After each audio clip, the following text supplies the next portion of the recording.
Giovanni, cosa stiamo bevendo? Stiamo bevendo un vino bianco prodotto con uva Insolia e Chardonnay. L'80% di Insolia e il 20% di Chardonnay.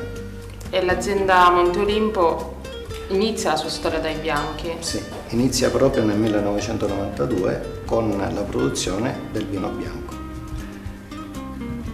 avendo la caratteristica di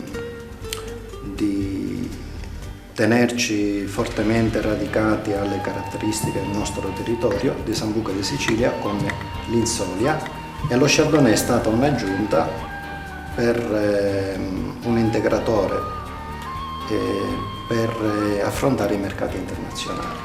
Però questo ha fatto sì che voi nel 92 siate stati i primi in Sicilia ad investire nello Chardonnay, che Sì. è stata anche una cosa, se vogliamo, abbastanza coraggiosa, perché comunque non si sapeva come lo Chardonnay avrebbe potuto attecchire. I risultati dello Chardonnay, sì, in effetti nel 1990 si impianta il primo Chardonnay in Contrada Dragna, è una zona di Sambuca che è a circa 600 metri di altezza, e questo ci ha permesso di avere un frutto molto buono, fruttato, che si è sposato molto bene con l'Insolia.